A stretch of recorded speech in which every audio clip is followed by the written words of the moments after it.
from the in-season tournament. And we don't ran from shooting that 3-point ball. We're shooting more like good-looking shots, ball movement, especially since Dame and Giannis is out. If this was the Halliburton from the in-season tournament, I don't think y'all win. Oh, that's a nice little shot by whoever the fuck that was. But he's dead, man. Who is this guy?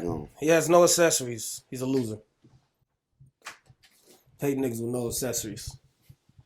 Bro, put a wristband on, bro. What are you doing? Out here just looking white and pale. This is white and pale. You got us on, man. Very disgusting shit, man. Yeah. God damn it, man. This is the Truly About Nothing podcast. Yes, it is. I'm Steelo, man. Again, just another cog in the machine, man. AKA Low, man. AKA got more AKAs I can step, you feel me? To my right, man. Who you be? It's Goose the Smooth Operator. That might be my new little intro, man. All right, straight ahead of me. Who you be? It's Say Love. Uh-huh. All the way on the moon. Uh-huh. Yes, sir. Fucking right, Chad. You know what I'm saying? And when we post it up, man, like I said, it's Truly About Nothing podcast. We are missing our dear friend and beloved co-host Z. We miss you, Z. I hope you find your toe. I don't got no jokes. She trying to handle a college thing right now. She's trying to do her thing. But what you say? What you say? I hope you find your toe. You know? Huh? How come every time Z come on is we miss you, Z? Y'all miss me if I go? No. We would definitely miss you. We wouldn't even do an episode. Nah, of course we would miss you, Vaughn, man. You feel me? But it's just different, you know what I'm saying? Now, me personally, I know what Z really is.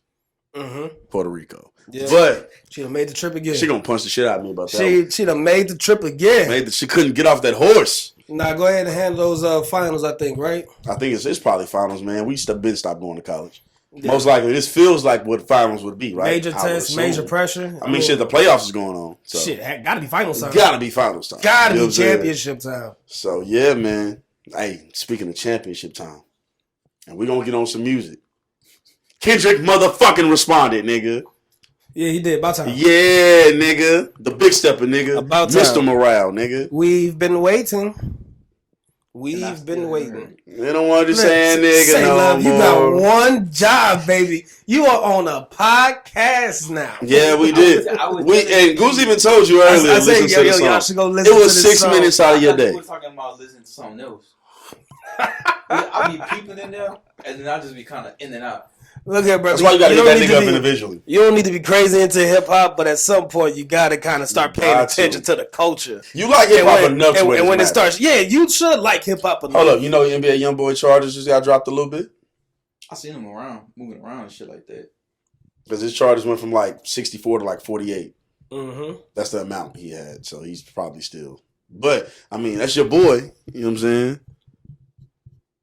Huh? What you want me to say about it? This nigga don't keep up with it is the point. We trying to get him there. That nigga do a lot of grown man shit, man. He don't got time for little petty rap beefs and all that shit. But we do, goddammit. We got time for rap beef. Goddamn, man. What you think about it, bro? The GOAT, man. All right, look, man. First take his. It is what it is, man. It is what it is, man. It was that good. He fucking did it, man. Okay, the GOAT strong. But he fucking did it, though. He goddamn did it. Everybody was doubting my nigga. We said around like mid-April. I said he get around 3 weeks because Drake got 3 weeks. Niggas like, no, he doesn't need to respond now. And I don't know. And he's really scared. He ain't the boogeyman. Boom, nigga. He got on his shit, nigga. Shook the shit up again. Dropped the link, real shit. Didn't put it through academics. No, drop the Twitter link. Got that bitch on YouTube. Off fucking rip, nigga. Put that bitch on YouTube. And it was on DSPs 4 hours later, nigga. That's how you fucking diss somebody, bro. Let me send the reference track first. Or the AI or potentially track first. Then send that bitch to academics. No, nigga. Drop that bitch like a grown man, nigga. Boy, you should get a ticket for dick riding, dog. Call it what you will, nigga. That's what I've been waiting on it, my nigga. No, I'm happy for Kendrick, man. I'm glad he responded. That shit was fucking I'm happy for the fire. culture, man. That shit was fire. I don't like people saying that they didn't like it. You really I haven't seen that as much, but yeah, it's some niggas is hating, bro. I like the Drake disses. Some niggas trying to get that shit off, and that shit kind of corny, bro. I like the Drake disses. Even the AI one that people were shitting on, I understand all the reasons for shitting on it, because I feel it, but I actually enjoyed both disses. I enjoyed Push-Ups. I enjoyed Tailor Made. I think they were both solid. They were both good. I think they were definitely beatable, but I thought they were really good.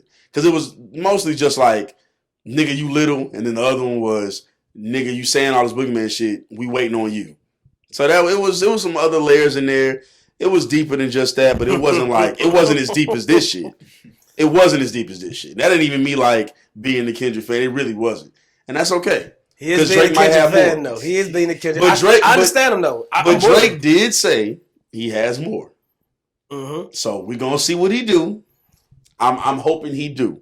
I'm with him. But that Kendrick shit, man, was fucking diabolical though, nigga. It was really good.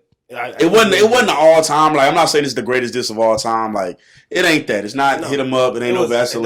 That was some phenomenal rapping right there. It was phenomenal rapping, man. Dissected that nigga completely. That first line he said, man, I'm a little inebriated. So let me see what it was. When that nigga said, I calculated, you not that calculated. That's the type of shit you do when you dissect a nigga. It's like a fraud. You feel me? Pick a nigga apart. You know what I mean? That's what you supposed to do, man. Because that nigga's not that fucking calculated, man. He be running around here paranoid like, yo, we waiting on you. I think he got a diss from 4 years ago. Sending that shit off to other people, having academics do his dirty work, doing weird-ass countdowns, fat chipmunk face-ass nigga. There was a report saying... My cheeks ain't skinny, but my cheeks ain't as big as that nigga. Yo, there was a report saying that Euphoria song was a 19-minute song. Yeah, I seen that. I seen somebody say it was originally 10 to 19 minutes, something like that. And they don't end up only being 6. Just rapping. I love that. I love that it was a 6-minute diss, though. That's how you respond. Don't give us like a little 2-minute. Like, what would if that AI track would have been him? That AI Kendrick track, the one that leaked a while back that people wasn't sure. Had that been Kendrick, I'd have been disappointed. I'd have been really ashamed of my nigga. Really ashamed of my nigga. But that one, that all that boogeyman shit just got validated. Not that he's actually boogeyman. Drake ain't scared of that nigga. And he still hasn't even gotten into his boogeyman bag yet. He's just playing right now. That's a scary part. Drake should be the most scared of that. Kendrick's not even in his boogeyman bag. I don't even think he was trying that hard. He wasn't. I don't think he was trying that hard. I know he wasn't trying that hard. He threw Baby King flow in there. I know this nigga not really trying, but it was still some fucking phenomenal rapping. Drake said on Tailor Made he wanted some quadruple, quintuple entendres. He got them. He got a bunch of them. And if it wasn't a lot of quintuple or quads, then it was definitely some triples and doubles in that bitch. A lot of those. Drake is staying up all night listening to that shit. Even the sample at the beginning. He has to be cooking. Even the sample at the beginning being Richard Pryor and just in reverse and him saying that, whatchamacallit, when he got exposed in the movie The Wiz, saying I'm a fraud. Like, come on, my nigga. Come on, man. Yo, this nigga Kendrick, man, he's up right now to me. Drake is on the clock and it's a short clock. But I'm not even gonna do that no more because Drake finally. I know a lot of people still are. The ante is I'm up done now. with the clock. I'm done with the clock. Up. They've already upped the ante. I'm done with the clock. There's no more waiting. Because now that why I'm done with the clock, and it's just my reasoning. Because now that I know that they're responding to each other, now that I know this is really gonna be a thing, because I wasn't sure if Kendrick was gonna let it just die down. Now that I know the main event is here, the card is going on. We had a lot of other fights, but the main event is in this bitch. And we want to see action. Now that that's happening, we don't want you dancing around the octagon. Don't now dance. Now that that's happening, though, they got time. I'm not tripping. Now, don't take fucking months. You got to swing. But if it's a few weeks, I'll live. I'm cool with that. Because once Drake responds, everybody's saying this, we're gonna do the same thing. You said Kendrick had the swing. We had said Drake had the swing first. He finally swung. Everybody was hyped. We said Kendrick had the swing. He finally swung. Everybody hyped. When Drake swings eventually, everybody gonna be into it. I got a bold prediction. I think Drake responds by the weekend. I think so too. Yeah, I think he put something up by the weekend. I think so too. Weekend at the latest. I wouldn't be surprised if it's tomorrow. I'd hope so. I wouldn't be surprised if it's tomorrow. If he was smart though, I think the weekend. Give it a little time to simmer. Let it pass a little bit. I mean, that shit got like 6 million views already on YouTube. Like, that shit went up. Which is funny, because a lot of niggas say Kendrick has no impact. And yet every time these moments happen, he's the one who kicks them off. I don't know what the fuck we define as impact. Whether it's Drake, whether it's him dropping the Heart Part 5, whatever it is, whether it's actual beef or whether it's just him dropping a song, there's impact. When he goes on tour, it sells the fuck out. When he drops albums, they go platinum or close to platinum. They sell a shit ton in the first week. I don't care about numbers. I'm just saying this is the arguments that people say against Kendrick. And you can't use that number shit when it's in this. Drake is the king in rap with nobody's numbers. Gonna play that diss in the club though, Steve. I know you playing. I hated that argument. Why the fuck y'all niggas want to? Why you bitch ass niggas want to twerk to disses in the club? Like you niggas shake y'all ass to back. We hit them up. Come on, y'all take your shirt off and pull up your imaginary Glocks. Fuck is wrong with you niggas? Like we don't need to hear that shit in the club, man. That shit ain't. We don't gotta hear that shit in the club, bro. I don't know why people.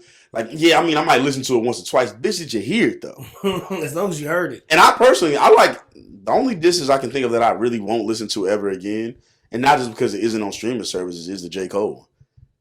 Other than that, Yeah, I would never listen to that one. I don't mind listening to the Push-Ups one again, and that might get played somewhere when we out. I don't mind hearing Taylor Made. Like that is getting played regardless of what we have. That's gonna get played for the rest of time. Like it's a good song. And Push-Ups is gonna get played. You know, Push-Ups gonna get played. It got a real clubby part in there. Yeah, that's gonna hit when it's in the club. Especially when that beat drop. Yeah, the top say drop. You better drop it. Give me 50. Yeah, you know how many bitches gonna shake their ass to that? Like that's dope. That's gonna go crazy. It's dope if it can happen. Like it's dope that back to back can be played in the club, but it's not necessary for this. No, I don't want to hear Ether in the club at all. Granted, Nas lost that beef to me, but I don't want to hear Ether in the club at all. But it's still Ether, no matter what you do. I don't want to hear Takeover in the club, nigga. But no matter what you do, it's still Takeover. I would like to hear Hit 'Em Up though. We don't hear Hit 'Em Up. Hit 'Em Up is going to get played in the club. That's a done deal fact. That shit, man, that shit was fire, bro. The Rick Ross diss was good. Still like that one. I don't know what the fuck Future and Metro gonna do because Metro tweeting and shit, but Metro, he told your whole ass to make some drums. And, go back and beat on them drums. You know what I'm that's saying? all you went to go do is make some more drums. And ain't nothing wrong with that, but Future ain't even trying to pick up the mic. Metro don't trust this nigga Future. And as much as I don't really think you can out rap Drake, what the fuck are you gonna do about it? Are you gonna step in the booth? Are you gonna actually do something direct? Are you gonna keep doing auto-tune subliminals? What are we doing? What are we doing here? Nevadius? How you say that nigga name? Like, what are we doing? You gotta actually talk to that nigga, man. Cause he gunned y'all down on push-ups. He treated y'all niggas like, oh, I can squeeze y'all into this because y'all niggas ain't really shit. Rick Ross the only one that got with him. That's it. Rick Ross' Instagram story is funny as shit too. That shit was hilarious. He's been on the road. Nigga said, let me tell you for real niggas. I don't know why that nigga talks like that, man. Yeah, this Kendrick one, I listened to it in the car. First I just heard it on my phone. Then I actually listened to it in the headphones. Then I heard it in the car. I'm like, no, this is actually a good, I can listen to this. Like I don't feel bad listening to this. My only critique, and it's not like really a critique, it's just something that I don't like when he does it. And it's like the super voice inflections. Yeah. Like I don't like that, but that lets me know that he's playing around on this beat. But I've learned to like just it. fuck with it. Yeah. You know what I'm saying? But I would rather not want to hear that if this is about to be a diss record, not just a regular song. Yeah. After all my listenings, which probably come out to like 12. Damn. Yeah, I know. It was a lot. But after all my listenings, some of them were passing because I was doing shit today. But after all those listens, I think I like some of the inflections. Because at first I was a little worried when I first heard. I'm like, man, I hear what you're doing, but don't rap slow right now. Don't do all that shit. Then he got on there and started rapping fast. I'm like, okay, I'm digging the shit out of this, but like the voice ranges weren't weird to me. It was just like, okay, I'm fucking with it. And this is Kendrick, so I'm expecting it. But then as the song kept going, like we get around like the 4-minute mark, he starts spazzing. Yeah. Some of that shit he starts saying is like, I don't care about losing his fucking mind. And there was some shit in there, man. Even academics looked like he was fucking with it. And of course he don't want to. I missed that. Yeah, man. Hey, it's hip hop, man. I hit the group about it. Yeah, he did. I hit the group about it. You know what's crazy? I wasn't even gonna hit the group because I know you don't really partake in it or like. This is a big moment. This is a huge moment right now. We're gonna talk about it. These are our gladiators finally saying, "All right, it's time." It's time. We've been dancing around the idea. We've known we've been the gladiators in this bitch this whole time. It's time now. It's time now. Kendrick said, "Yo, I'm selfish. I want the crown. I ain't sharing it with none of you niggas." Mm-hmm. Drake said, "Bet. You think you want the crown?" Melly. Ugh. He said, "Bet you want the crown? Good. Come get that shit." I ain't gonna lie, man. Cole is getting a lot of opportunity to say something. I think Cole should kill Kanye. I think Cole when the Fallout drops. will go at every fucking body. He fucking better, bro. That's what I think is gonna happen. Because I ain't gonna. It's gonna be weird. new. He's gonna press the nuke button. These niggas are sending missiles at each other. I think in the fall off, Cole drops the nuke button. It's been a lot of like back and forth with Cole because a lot of people wasn't really feeling his diss because like niggas like me, I was happy with the diss that he did, but I also was like, I know you don't believe that shit. I don't gotta know you personally. You don't believe that. Then he apologized, which I thought was terrible. But okay, his reason was understood. Then there was a point where we kind of understood it. Like, all right, I see why he apologized. He might have not apologized, but like why he backtracked because this shit seemed like it's getting a little weird. And then Drake kept going. Then it became like an ISO with just Drake and Kendrick again. Now Kendrick finally responded. And then Kanye said something in the midst of all of this shit. And now it's like, Cole, you probably shouldn't have bowed out now. J. Cole should make an example of Kanye West. Yeah, I think so too. I think you kill Kanye non-rapping ass for real. Kanye's a legend, but right now I don't want to hear Kanye rap against Cole. I want to hear Cole. I think you make an example of Kanye. Cole can go ahead and kill that nigga, make that example. Mention some shit with the Crown and Kendrick and all that shit. But mention something about the Crown and the Kanye diss, so that Kendrick can mention you again, and then be like, "I nigga, I was trying to be bold. Yeah. If you really I was trying to be the real nigga that I am, or that I gladiator sport. This is hip hop, nigga. You asking for the gladiator? All right. I would love that. I would absolutely love a triple threat match. But I will say, your theory about them doing a roller, I think that's crushed. I think it's crushed, but it still wouldn't surprise me if it happened. They do like the Big 3 tour and break all kinds of fucking records before they retire. It's kind of crazy to think about it now, but I wouldn't be surprised if like 4 or 5 years. I see the theory that said all them niggas and Future and them go on tour like a crazy ass tour. That's a wild tour. I ain't gonna lie, that'd be a crazy tour to be on. With such a wide range of like, there's a lot of fans in the middle of all of it, but then there's also a wide range. It'll literally be the biggest tour of all time. Yeah, easily.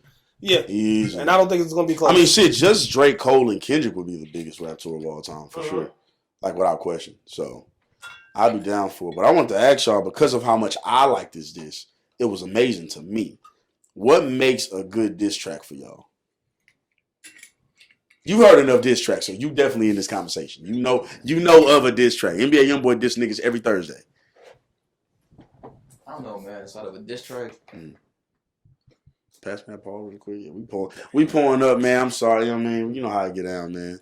If Drink Champs ain't already have that name. You feel me? Clap it up for almost having that name. Hey!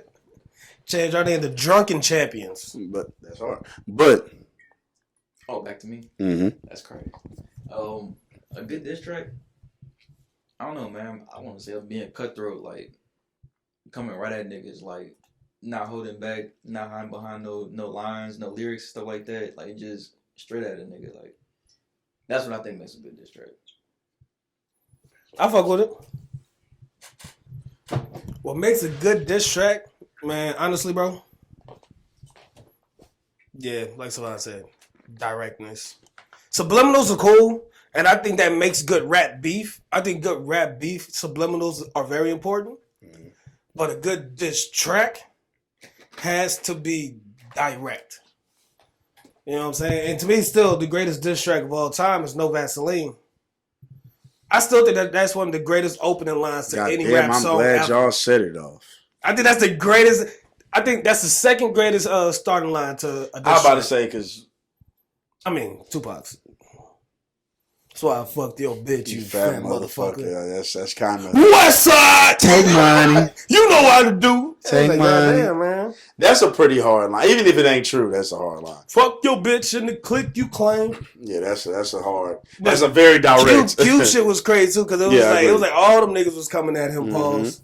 And he jumped right out the box with it. God damn, I'm glad y'all said it all. Right. What a funky ass beat. Then Nas fucked Jay-Z. That's pretty funny. I'm not gonna lie. Nas shit is just to me funny. It's not like the hardest diss ever, but it's funny. What makes a good diss track to you? I would say a lot of things y'all said. Directness especially, because I think in this era we got to this point where like because of Drake kind of taking after Jay and Jay being this way with like most niggas outside of the niggas he did directly address, he started doing like real subliminal shit. We got too subliminal heavy. Like way too. I started getting tired of it, man. We got to. The subliminal shit had to die down. Drake was the king of it for the last like decade. Kendrick was doing it apparently. Everybody was dissecting what was what, but I got tired of that shit. Like, yo, one of you niggas got to be direct. So I was happy with Kendrick did on like that because it was finally like, okay, it ain't like a hard ass diss. Well, it's a hard diss, but it ain't like the hardest diss in the world, but it's direct. Please just be direct. That's all the nigga That was one of the only times where we was just like, oh no, he's definitely talking to those niggas. He's clearly talking to those niggas. Besides the control era, it was just like, no, he's definitely talking to those niggas. First person shooter, it was addressed that there's clearly 3. On stage, they addressed there was clearly 3. And now on Wax, Kendrick finally said, okay, nigga, enough is enough. And now Drake finally directly mentions Kendrick. Not just vaguely mentions LA or some random ass subliminal. Clearly he's talking about Kendrick Lamar. And then so was Cole when he did his diss. And now Kendrick is clearly talking about niggas, even said Aubrey and Cole. Like, good. Or maybe, did he say Jermaine? He might have said Jermaine. I don't remember. But point being, he finally, like, niggas finally said name. Yeah, I think he said Cole. Finally said niggas' names. I think directness is a big one. What you say, I think the more truthful you can be, or at least you can seem, I'm fucking with it. And while we don't know these niggas, so things could be, you know, said that don't make sense. When things make sense, like, you know, like some of the stuff he's saying about Drake, whether Drake actually has those issues or not, they could apply through some of Drake's actions and Drake's been around for a long time. So Drake has a lot of footage of him saying and doing a lot of shit. That's why I think Pusha T's an absolute beast. Push's diss was I know you fuck, but Pusha T this did exactly what he said. This was great. It did exactly what I'm saying. This was great. So like that, lyrically it wasn't crazy, but it was a great diss. It was a great diss. With you on that, but that's okay. I think what's crazy is Kendrick diss lyrically or the Pusha one? Lyrically? Yeah, lyrically. Just lyrically. Kendrick's diss is lyrically crazy, man. I mean, come on. You heard that shit. I mean, I agree. I just want to know your opinion. Like, come on, man. You heard that shit. That is so. What's crazier lyrically, back to back or Pusha's diss to Drake? Story of Adonai. This is an audio podcast. I know, bro. That's a tricky one because back to back wasn't even like crazy lyrically. It was just.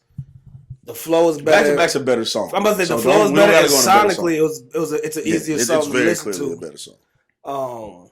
And it's still some very good rapping on Back to Back. Of course. None of these guys are slouching. I'm gonna say Back to Back is lyrically still better than Story of Adonai. I think you'd be wrong, but I'm not. I get it. It's definitely a better song. So you got that. But yeah, I think what you're saying. I just think like Drake, right? I like his disses, but saying that 21 Savage and SZA passing Kendrick is just factually not true. And we know it's not true. Otherwise, this wouldn't really matter. So I don't mind, but in a rap beat, you gotta try to dumb down your opponent, make him seem like he ain't really that guy. But the only reason this matters is because he's that nigga. Like, shout out Joe Budden. Did the album sales confirm that or not? I never looked up. I don't think they did. I mean, we can look it up. I know Morale didn't do crazy. I think Morale did like 130 in the first week. You sure? Yeah. I feel like it was higher than that. I think it might have just. I feel like 130 was low. Because it said that tour record that Drake just broke. The tour record, yeah, but the album sales. Hold on. And I think 21 did do around 130 as well. So I think that might have been what he was talking about. First week sales. So this is what we need a nigga. Nah, man, they did 295,000. 295? Yeah. At least from what this Wikipedia thing says. 295,000. Or somebody said 286. Those numbers. So it's somewhere around the high 200s. Let's look up 21. What the fuck is 21's last album? American something. Was that the last one, bro? I feel like that was not the last one. Am I tripping? Oh, no, you're right. Because, I haven't listened to it yet. That's the thing. Getting on Savon ass. I ain't even listened to the fucking album yet. American Dream. I think American Dream still did, like I said, around 130. Yeah, I think I was right about the American Dream one doing 130 though. Damn, nigga. 133. Mm-hmm.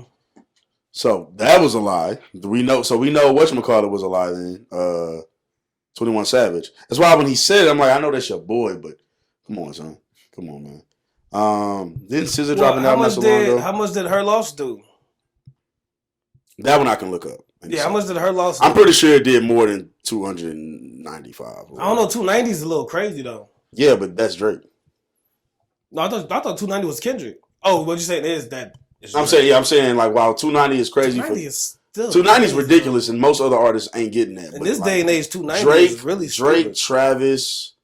I don't even think Cole's getting that. So really, it's like Drake and Travis. I think Cole was at 260 on his last one. The most recent one before the festival. Yeah, the recent one before Might Delete Later. Okay. So like, how do album sales get calculated now? Because like, I don't know, man. I think they just start pulling numbers out their asses, bro. Just add the album to the Apple Music, like. Yeah, so SZA did get like I think 318. I'm about to say SZA had SZA got that, but SZA's also R&B. Shout out SZA. I don't think she still hasn't passed Kendrick in terms of popularity. And but who else he said? He said Travis. Travis might have. Travis probably did 302. Yeah, Travis is one of those ones who gets those numbers. And as a Travis Scott fan, his fan base is completely different. But yeah, 21 might have done 300 with Drake. His fan base is completely different from everybody's fan base, though. Like every other rap artist fan base. So Travis Scott is a little different. What the fuck was the name of that app? Utopia. I just remembered it. That's how I remembered it. See, this number's fucking ridiculous. He did like 400. Nigga, 496. I'm about to say he did 4, didn't he? And I like that album. Got you wiped down. SZA got you wiped down. But I don't think that actually is the case, though. Again, neither one of them apparently set that tour record, though. I'm just saying. You know what I mean? That's all I'm saying. That's why the numbers thing just doesn't, like, it doesn't. Don't make sense. It sounds good, but then when you look at the accolades and you look at what's actually going on, it's like if you really care about numbers that much, then you got to care about accolades. Because Drake tried to pull it, I don't care about the Grammy shit. But for somebody who gives that much about Billboard, you got to care about the Grammy. There's no way you really don't. Like, just because you got snubbed or you got whatever, shafted or whatever, don't mean you don't care about this. He the Billboard king, man. That's what he wants. He loves Billboard so much. That's what he dominates. He dominates the Billboard. He wants to be the Billboard guy so badly, but the Grammys don't matter all of a sudden. He's Mr. Single now, man. He's Mr. Single. He's been Mr. Single for the longest. And that's sad, man. That's his problem with Kendrick. I think that limits Kendrick isn't Mr. Single. He's Mr. Album. And that's why he's better. To me, that's why he's always been better. He makes. I think Drake. See the difference though. I think Kendrick has made his best albums, but he can still make great albums. I think Drake still can make his best album. Yeah. Drake, nothing was the same as his last, like, to me, amazingly great album. He's had some good ones since then, for sure. But his last great album was nothing was the same. And that's a long time. It was crazy. I think Drake knows that his best album is still up his sleeve. I think that's what he's chasing. I think he knows his best album is still up his sleeve. And I think he knows what he has to do for people to consider it his best album. Nigga, rap. Rap. You've given us everything. And the problem is, on some of your classic albums, we'll hear like 3-4 songs where it's like, damn, this might be some of the best rapping I've ever heard. Literally. Nigga, if you could give us a whole 16-track album with nothing but rapping like that. And the thing is, he don't even got to rap the whole time. But not even the whole time. You can do some interludes and shit like that. Give us one of them classic singing records. Don't give us just like the little petty, like, you know, One Dance is a good record, but don't give us the One Dance. Don't give us One Dance. We don't want no more One Dance. Don't give us Hotline Bling. Don't give us Ratchet Happy Birthday, nigga. Hell no. Give us one of your classic singing records, and then he'd be good. Give us something like Wait For You, even though that's a future record. Give us something like Wait For You on that shit. There's another one. I mean, even Hold On, We're Going Home. Teenage Fever. Give us a Teenage Fever on that bitch. Teenage Fever. What's the one with Rihanna? Which one? I'm loved Find Your Love? and I've lost. I can't remember the name of that shit though.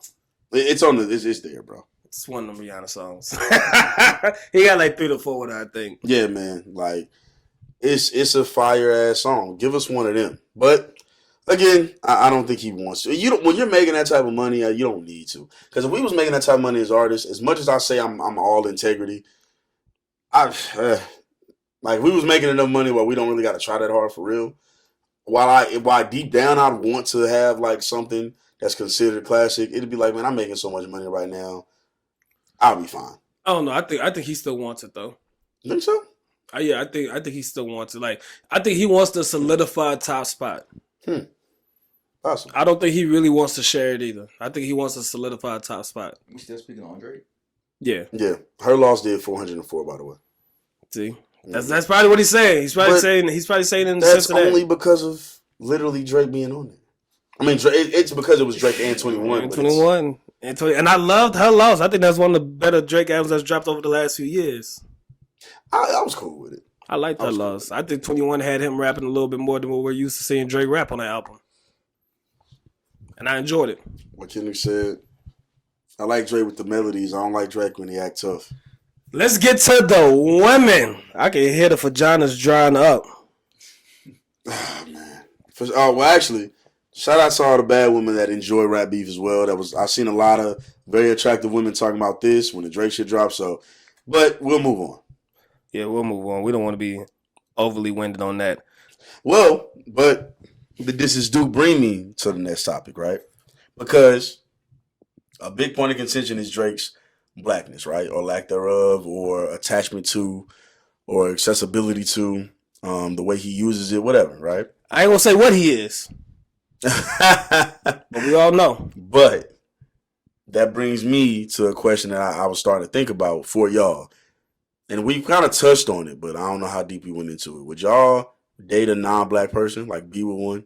Seriously?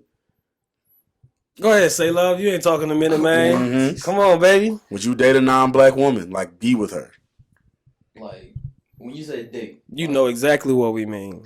Would you get not just like a one night stand, not just like a one off? Would you get into a relationship with a non-black woman, with a non-African woman? A fully committed relationship, met the parents, everything. As you are now today, would you? I probably would. Okay, why? Not attacking you, just hey man. No. I want to say because like as a black person, they want to see you with another black woman. Like, what if you can't just like connect with a black woman that way? I'm not saying because like, go ahead. Nah, go ahead. Please say your piece and say it. Don't worry about trying to filter it or whatever. We know you're not a coon, Savon, so you don't have to. Stereotypes surrounding black women when it comes to being in a relationship with them. Oh, you might be a coon. Hold on, I don't know. I tried to shoot some bail. Let's see where you take this. A lot of stereotypes. Come on, take us to the moon right here, Vaughn. Let's do it. You say what we want you to say. We out of here, baby. Come on. But what do you mean by that? What do you mean by stereotypes? It's just stereotypes that just been put out there. Like a lot of times on X, you can see like women. Come on, get there, baby. Get there. Wilding, going crazy, like.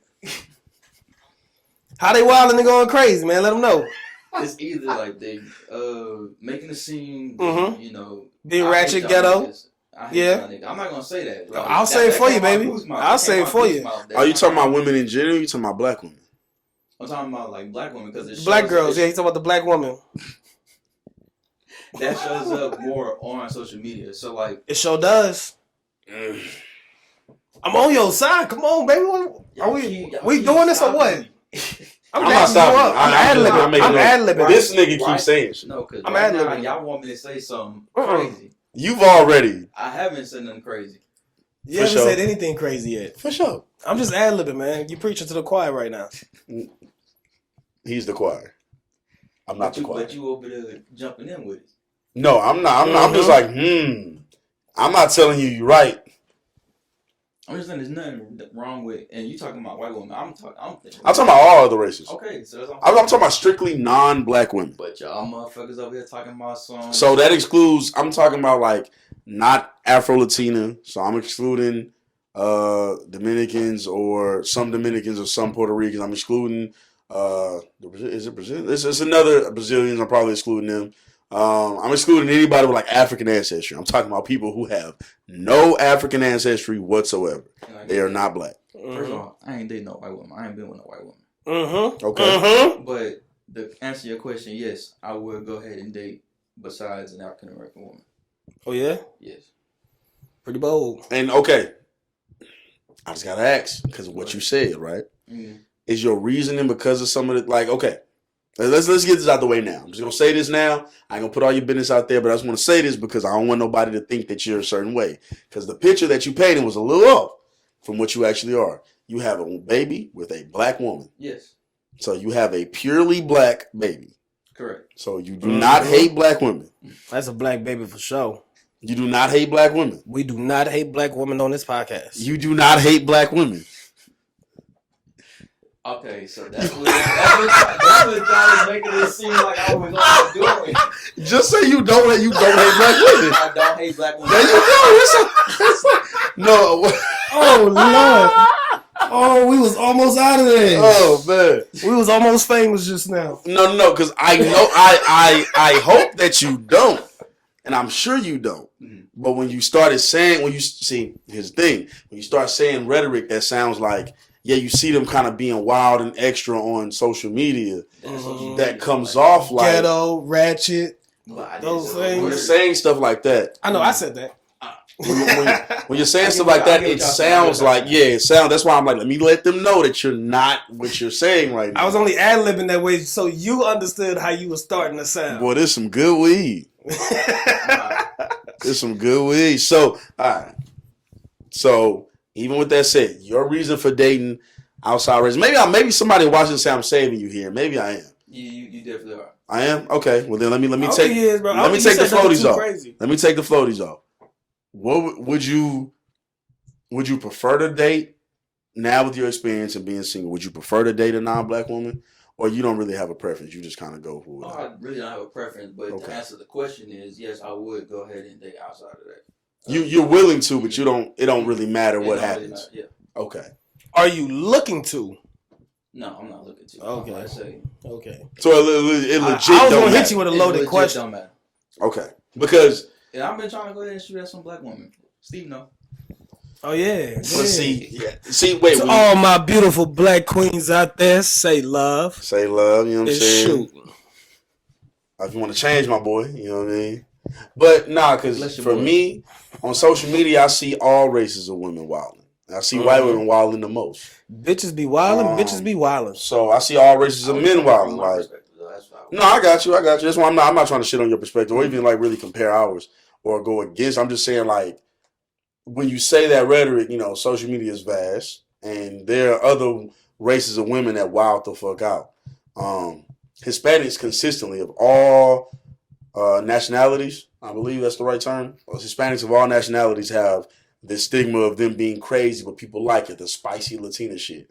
People love it. So I mean, I don't keep the attitude at the door. I don't either, but that's their thing, right? That's what people say. So I mean, everybody has their thing. Me personally, I need a woman that's either Black American or has African ancestry in some way, shape, or form. I need that. I could not be in a serious relationship with a woman that does not have those things. I couldn't. Because even if they're not Black American, if they've been in America and they have African ancestry and they look Black or in some way, somewhere, they look the part and they grew up around it enough in the culture. Walks like a duck. Talks like a duck. It could be a goose. You know what I'm saying? So, like, in that situation, me personally, I prefer that because I want them to be able to understand my experience as a Black man. You know what I'm saying? And not saying, like, I'm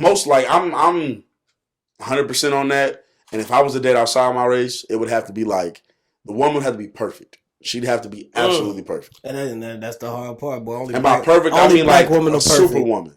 Only Black woman could be that. Only Black woman or superwoman. You know what I mean? I think if you're not that, shout out to you. You good people. I know non-Black women that are cool people. Real cool. Yeah, my dog. Like y'all are awesome. I would invite y'all to my birthday. Like, y'all are cool people. But it just could never be. But you ain't getting invited to the dick party. Sorry. To the what party, nigga? That ain't my party. I don't know what party this nigga having. My God. It's a celebration of my dick party. You ain't invited. Well, let me ask you. Congratulations, you made it through. So what would you? That was crazy. That was fucking crazy. Would you though? Nah, not at all. Well, not at all. I want to ask you something because you was kind of piggybacking on what he was saying about the ratchetness you see online. What was that about? I was just letting him know I was ad-libbing for him so that he understood what path he's about to walk himself down. Because you the type of nigga that like to corner niggas in these kind of questions. So I was trying to ad-lib for him to be like, hey, this is what it sounds like you're saying. And it's crazy. Ghetto, ratchet. I just couldn't get out. You kept walking to the corner. He was going to walk you to that corner. I'm letting you walk to that corner. I'm just like, dog, he's going to willingly let you I'm going to help you out of this corner. I knew it was happening. But, like, I just couldn't get my way out of it. I didn't know how to get out of it. But I'm glad you helped me out. Nah, I'm living by a new saying, man. Oh, it's probably an old saying, but you know, it's a saying in Texas somewhere. I'm living by a saying, man. If you ain't got no black in you, I can't put nothing black in you. I like that. I like that. Stamp it, nigga. You know what I mean? Stamp it. You heard it here first. If you ain't got no black in you, I can't put nothing black in you. Oh, God. I tried, though. I tried. I ain't gonna hold you. I He's tried. a wild boy. I tried. You know Yeah, I tried to go for something a little different than what I'm accustomed to. Mm-hmm. Ain't work out. She wasn't offering no coochie why. She wasn't coming up off it. I said, yo, I'm out of here. I'm going back to where I'm loved. I'm going back to where I'm appreciated. What a big black woman at. That's where I'm loved at. It's just, I don't know, man. Like I said, it's hard for me to, and it's not even on like I've always been this way. So I didn't have some like early 20s awakening. But I've never fucked a white girl or nothing like that. I was that way as a child. Like, in terms of relationships. Now, as a former deviant, whatever you do when you're not with anybody is what you do. I don't really care about that too much. As long as you don't get her pregnant. Don't be out here getting non-melanated women pregnant if you on that. Yeah, don't do that. Don't waste your genes. Unless you Nick Cannon, you know what I'm saying? Which Nick Cannon got asked, and we're not racist, but I mean, Nick Cannon got asked we are not racist. We're not racist. We're prejudiced. But Nick Cannon asked a great question. I don't listen to Dr. Umar like that. Like, he's a scammer. He got a lot of this shit going on, so I'm not saying this nigga's just the truth teller. But when he asked Nick Cannon that question, like, about how you gonna explain this to your daughters, if you say you love whatever you say you love, it's just like, yeah, bro, you walk yourself into that, you know what I mean? So, I mean, I don't know. Yeah, Vaughn. I ain't no wrong with what you said, man. No wrong with it. Well, it's something wrong with part of what you said, but it's okay because I know you personally, and I don't think you mean that. I don't know. I don't think you mean it the way it came off. And I mean, truth be told, like Steve was saying, there's wild women in every nationality. Mm-hmm. There are gonna be women that wild out all the time. You just gotta realize that some of those women are meant for fun, and some of those women are meant for love. You can't date everybody you see. A lot of times that wildness, that wilderness, you know what I'm saying, that some of them women have where they could just act crazy in the motherfucking public and not be embarrassed with themselves. Those are just the bitches you have fun with. Mm-hmm. You don't get into relationships with those bitches. They're always outside. And I don't mean to call you bitches. I just don't know your name. Why are those women not worth being in a relationship? Because they don't know how to act, man. Do you want me to sugarcoat it? No, they don't know how to act. I want you to be as authentic as possible. They do not know how to act. I'm not even walking you to a corner or nothing. I'm just asking you. Nah, you can't walk me into no corner, baby. They don't know how to act. Mm-hmm. They don't know how to act. Why is that? Because they don't want to know how to act. They love not knowing how to act. Well, what's knowing how to act? Not embarrassing yourself, not embarrassing the people that you're with, not causing scenes. What's something that's embarrassing to you or her in those moments? Like, what would be considered? So if she was fucking with me. Yeah. If she was fucking with me, and let's say something accidental happened, somebody might have bumped into her. Accidental thing. Mm-hmm. Person ain't say sorry. Person who walked off. Probably didn't even notice her. She starts getting mad. Now she wants to follow the person. No, chill out. It's not that serious. Now she goes over there, makes a big scene. It's probably some nigga that she's arguing with. Now I gotta be superhero nigga and step up and fight this nigga. And I don't even got a problem with Buddy. He probably didn't even see you. Now we're causing a big scene. It's probably at a place that I like going. Probably a place where I got a lot of people who fuck with me. But now we're getting kicked out because you didn't know how to let some shit go. That wasn't even serious anyway. No harm, no foul. That is embarrassing. Somebody just bumped into you and you lost your fucking mind. I went on a date with a girl that kind of like was very standoffish with everybody over every little thing. Now, if somebody just running to shoulder check you, do what you got to do and I got your back. Because we ain't no scary niggas over here. We'll step to where we need to. My issue is when something's clearly not an issue and you make it an issue because you insist on something being an issue. Or you insist on like, I got to stand my ground. It's like, yo, some things really don't call for that. because people like it's like a main character syndrome type of thing. Right. The world did not revolve around you, and everybody does not notice you in that moment. Like everything does not need to be met with some type of accidents force. happen. Now I will say this in defense of some of the women that I've been around. I know they were like that because of the experiences they've had and what they felt like they needed to stand up to. Okay. And whatever systems they need. Not like trying to defend per se. Somebody's just doing something embarrassing for the sake of. But I know some women who are considered standoffish because they had to deal with a lot of situations. And being standoffish is the best way to either avoid it or handle it early before it escalates. Okay. And that's a good way to kind of pull yourself up out the situation. Mm-hmm. But once you're up out of it, there's always a better solution. Mm-hmm. So you can't keep acting the same way you're acting. And you always get into fights and shit when you're going outside. If you're always getting into fights, there's a fucking common denominator. Yeah, man. Everybody is not out to get you. And not enough people pay attention to the common denominator. I ain't gonna lie, men or women. I've been hearing conversations over the weekend, over the last week, bro. It's just like, dog, at some point, you have to walk past a mirror and see yourself in it, man.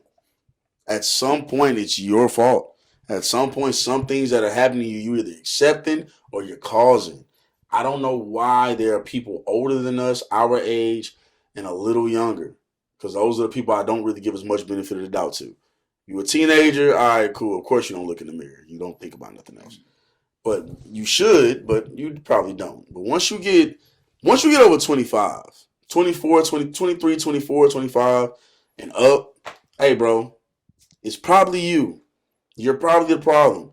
Your life ain't going good, nigga, because you probably doing something. Shouty, things ain't going right for you. It's because you ain't what you think you are. And that's the extraness that I'm talking about. You know what I'm saying? If a girl's just out here shaking her ass and dancing a bunch, just like that don't make her a hoe. She just probably like to dance and have fun. I'm not talking about those girls. I love those women. Would I cuff them? If they're a good person, sure. It's just, unfortunately, sometimes a lot of these women are bad people. But for the people still watching the pod, that was a nice cleanup he just did, wasn't it? But if they're a good person, for shit show, I'll cuff a good person who like to have fun any given fucking day. But I don't consider none of that shit ratchet. If you want to go out there, dance and shake your ass and turn up with your homegirls, go ahead and do that. I love ass. Yeah, exactly. The ratchetness is the unnecessary fighting. To me, women shouldn't be fighting in the first place. If you are ever my woman, I can guarantee you would never fight another day in your fucking life. My woman would never fight again in her life. But at the same time, I can understand if a girl's at work, your girl at work, and it's a girl testing it. We all hear the stories from women that we talk to and deal with, are with. I mean, sometimes your girl might have to bop a bitch upside her head. You know what I mean? It is what it is. I ain't mad at it. You know what I mean? If that's what it gotta be. Well, yeah, let me clean it up. You'll never fight in my presence. Yeah, I try to make sure that doesn't happen. I'll get the big facing bitches. Sometimes my girl tell me stories like, nah, if you bop that bitch in her face, I kind of understand why you bop that bitch in her face. I'm not really mad at you. But I'll choke slam a shawty over my woman. For real. Send it to the pits of hell. Oh, God, I ain't gonna lie. I'll big face shit out of girl. You come fucking with mine.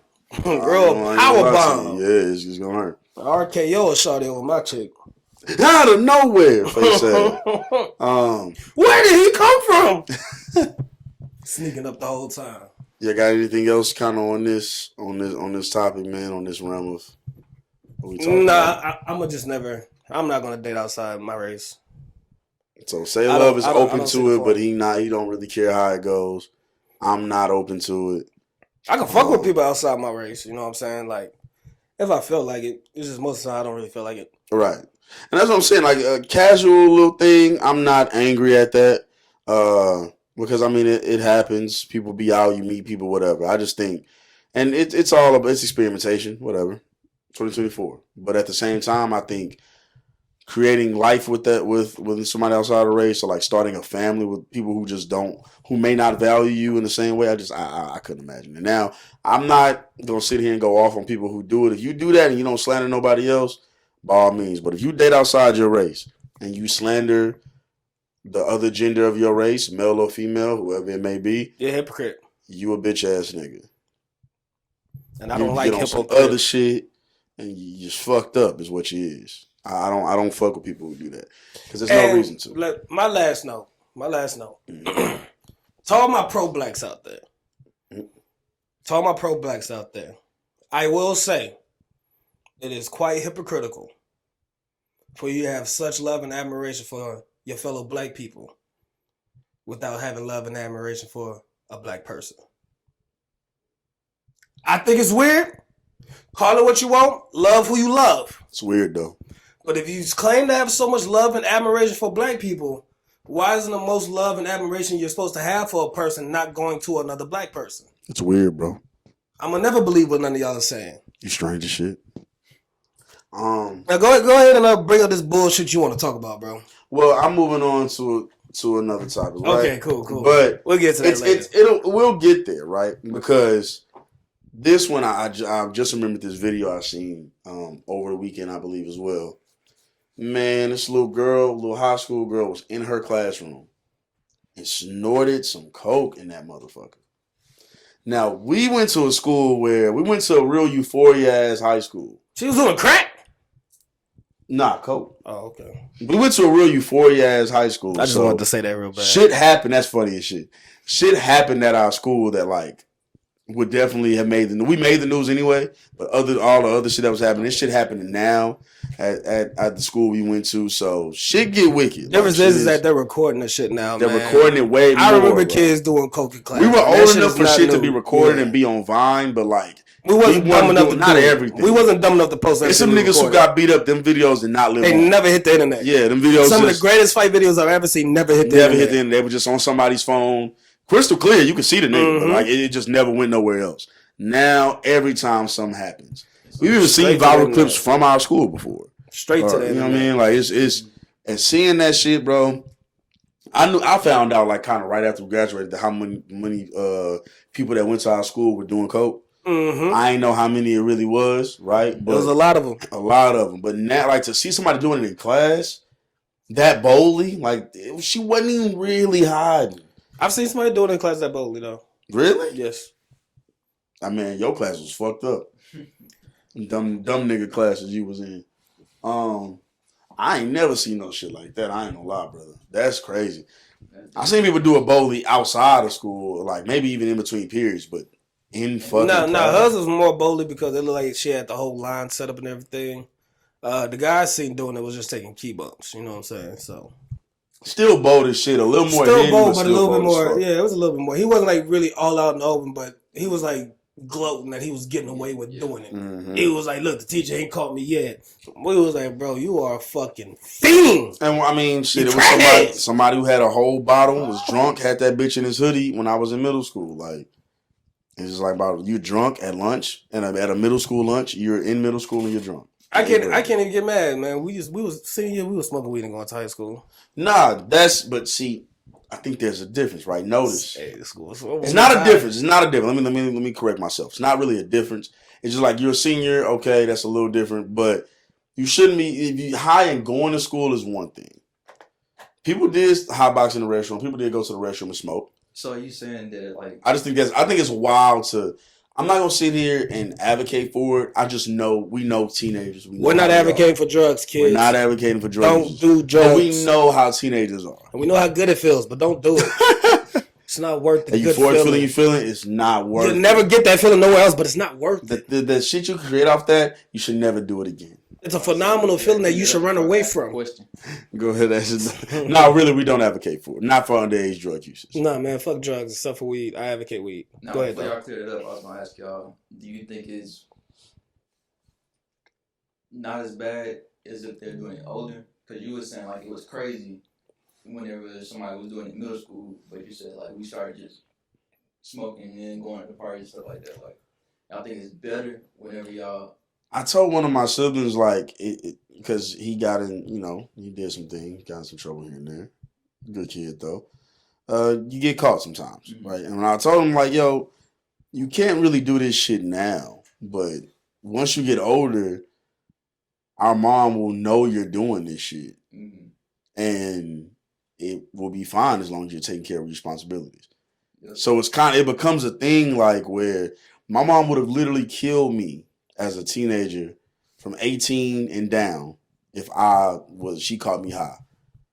But now I've been on a fucking cruise ship with her, off of edible, chilling. Smoking that devil's lettuce. You know what I'm saying? Like looking right at her, high as it clearly with your mammy. having a great time. So it's why'd you do it, mama? Right. Because as an adult, like you do grown shit. You make your choice on what you indulge in.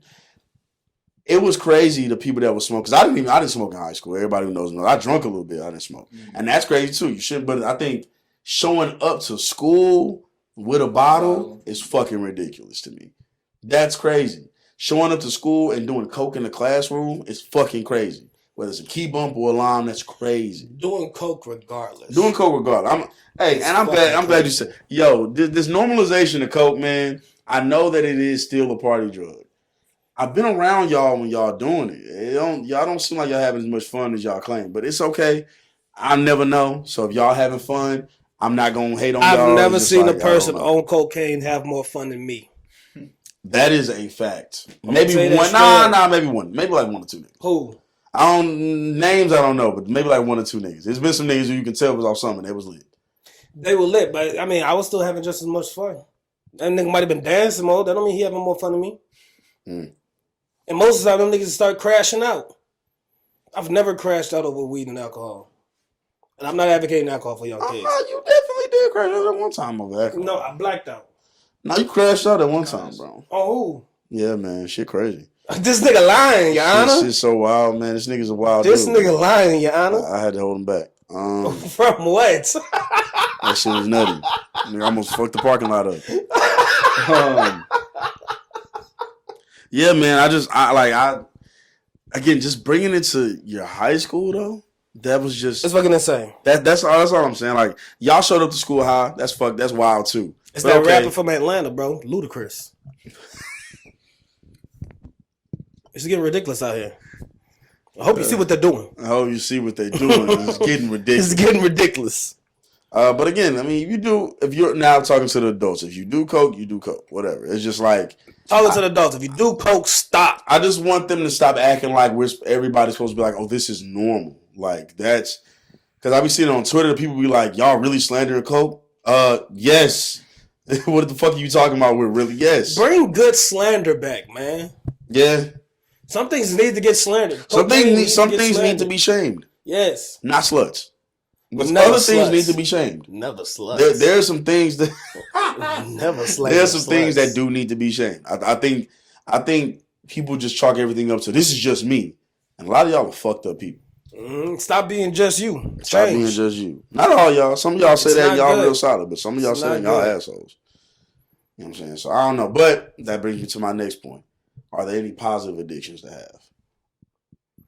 have? Being addicted to winning is a positive addiction. Being addicted to the grind, being addicted to the work that it requires to be, you know. Being addicted to the gym, I would assume would be a good addiction. I know a lot of people who get their little dopamine feeling from working out. Okay. So I guess that would be a good addiction. Or just physical activity. Yeah, being addicted to working out or to a sport or something like that, to where you're actually getting like physical, you working out and you're working on your health and shit like that. Those are good addictions. You got one? I mean, I do got one. It's along the lines of what Goose was talking about. Like it could be a good thing to go ahead and chase, but sometimes you just like start pushing everybody else away. So like it might be good for you, but then in the long run you like, damn, like why nobody sticking around with me? Because like you was chasing being addicted to winning. Yeah, why people? Because they're losers. They're not addicted to winning. That's why they ain't stick around. They want to do what it took to win. I don't want losers around. Be gone. You forsaken me. Although we was in this to win it, clearly you was in it to quit it. And so then my next question. I pulled it out my ass. That was great, wasn't it? What are some passive addictions that I think we have that we kind of just sweep under the rug? Because I would personally alcoholism. I was about to say alcoholism. Shout out to my boy. Yeah. So like alcoholism. No, my nigga's not alcoholic, but he's close. So very close. Dangerous. I think the way even we drinking now, like the way we drink, someone would, well, not me, but they would consider potentially us alcoholics. Not really Vaughn either, but just Me and you, pretty much. And mainly you. Tell the truth, Shane the dope. Mainly me. Mainly you. The way the boy drink, they be like, damn, what's wrong with you? A lot. I've worked on it, though. That's how I got through it. Sucks, but that's what it is. I was someone that's been drunk for... I'm almost 27. The nigga's been drunk for 27 years. Oh, God. For longer than that. He's been probably drunk since the 70s, but I've only been alive for this time, and I've only seen him sober twice. So... You talking about your uncle? Yeah, one of my great uncles. Mm. Yeah, You maybe met him once. I don't know. I think y'all told me that's the one that I should meet. One of them, probably. Right? The funny one? Maybe, possibly. There's a few funny niggas, so it might have been him. But point being, he drink that Mad Dog. He get his Mad Dog. That's what he drink.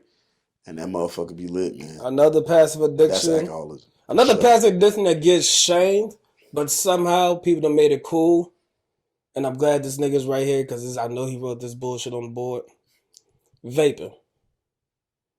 Vaping should get shamed. That shit is killing people. It is, if not worse than cigarettes, just as bad. Just as bad, bro.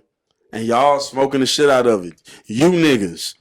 Hey, it's in your hand right now. Yo, I promise, I'm a good dude. I don't want to do this. Brother on that shit, stop doing that shit, yo. I'm a good dude. That shit is not good for you, man. But it's so good to me. I'm about to say, like, you always be wanting to go ahead and, like, you might throw it away. You might just be like, all right, I'm going to be done with it. And then, like, you just be like, damn, like. One more hit. You know, you got a whole nother one. Yeah. Damn, I'm about to run out. I need some more of this. You niggas are addicts. I live with my vices. You brothers are addicts. I live with my vices. I know my vices. I live with my vices. If they take me out one day, then so be it. Let me live the way that I'm going to want to live. Fuck your vices. Stop smoking that up. And if I'm going to live the way I want to live, then I'm going to die the way I'm going to want to die. And it is going to be what it is. And I don't mean to take that to the deep end. You know what I'm saying? But these are my vices. I'm glad I don't got no other crazy vices. Because then this nigga does crack, y'all. I do not. This nigga does crack cocaine. Do I look like as big as I am? Nigga, yes. As big as I am, do I look like the one that does crack? There are big crackheads. Name one. Shit, a bunch of them. Who?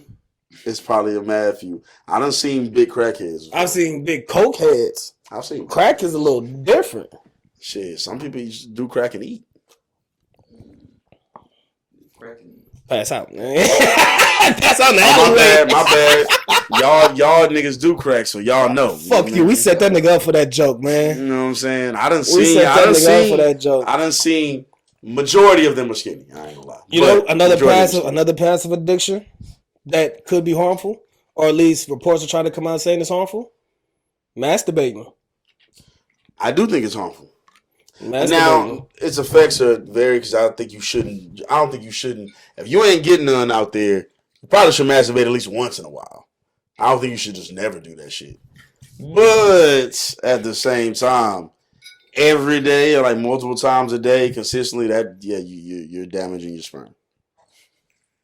That's life, man. You gotta go. You gotta slow down. Put your hand down. Take your dick out your hand. Look, I want you to go out and find you a job. Stop beating that boy. Stop beating that boy. You got to stop thinking about ass and go touch some grass. All right. So what would y'all say to the people that are getting some, but they just all the time? Most of the time. It still can be unhealthy. I would say, brother, go get some help. You might be a sex addict. Go get some help. It's not normal. And not that, again, we were teenagers once. We know how it goes. We were adults. We're still fairly young. You know what I'm saying? Niggas don't got to do some of the other shit that older niggas would have to do. So our libidos are probably higher depending on what's going on. I don't know you niggas' lives, but I know for me, you know what I'm saying? I still, you know what I mean? But at the same time, I do think there's a line that can get crossed where it's too much. And because of today's day and age, which we talk about, I feel like on every pod at this point, it's just so many things that can, like, I don't know if actually desensitize you, but it's just like there's an expectation for what things are, and it's all content. And it's so much easier to digest it. Y'all remember what it was like to watch porn 10 years ago? Because if you don't, I do. And if not just 10 years ago, then 15 years ago. And if not just 15, 20 years ago. I was that wild. 20 years ago, it was hard as shit. You had to go, the loops you had to go, you had to be a real deviant with some bread. I remember first time I ever saw porn, boy, I almost ripped my pants. You can pass me that. On that fucking note. Dog, I almost ripped my pants. I couldn't believe it. I said, this what they look like? Oh, shit. Can't wait till I'm 16. I was still a virgin at 16. I ain't get no pussy. And I was trying, too, man. My fingers was getting all the work, man.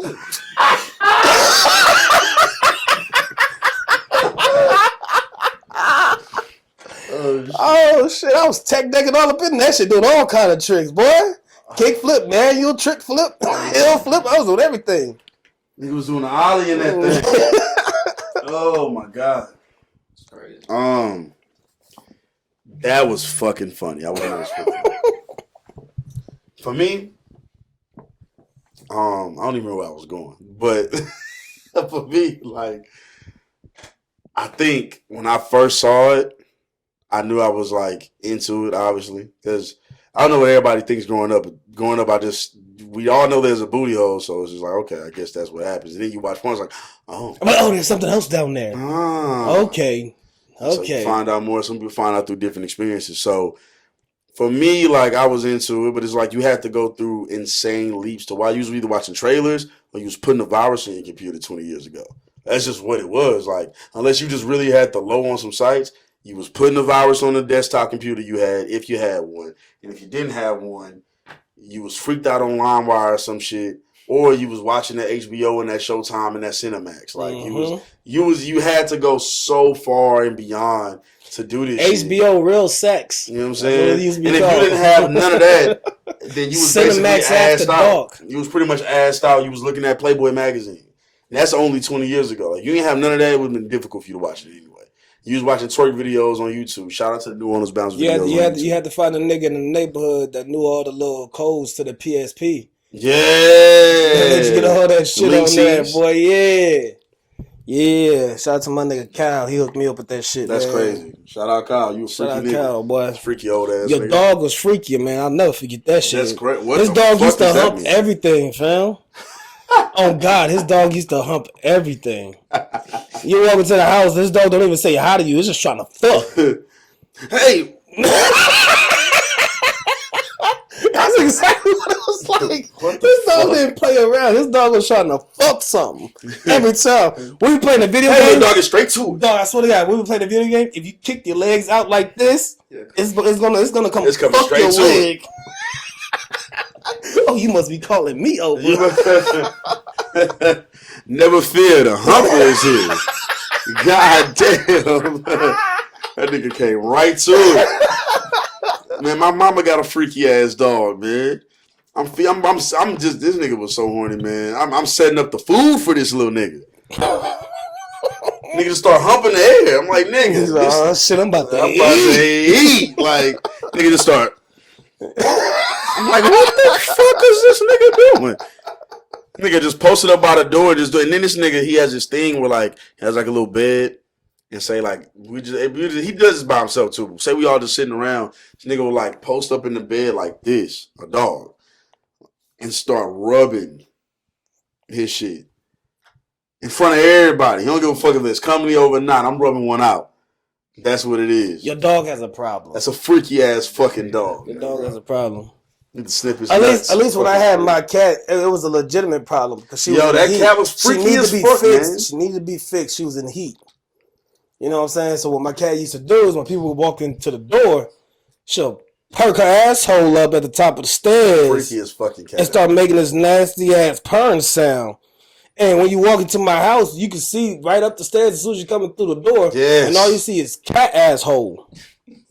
It was fucking weird, and it's just like, yo, go somewhere, Happy. We would walk up the stairs and your cat's just puckered up right there. It's like, no, what? None of us want to fuck you. Get out of here. Like, what the fuck is this right now? I had never seen a cat in heat before that, so I didn't know how that actually was. Yeah. That's crazy. I've technically seen dogs go through puberty, like male dogs, but I've never seen a cat in heat. That was some freaky ass cat, man. I'm glad that motherfucker went outside, man. Go get fucked somewhere. Freaky ass cat.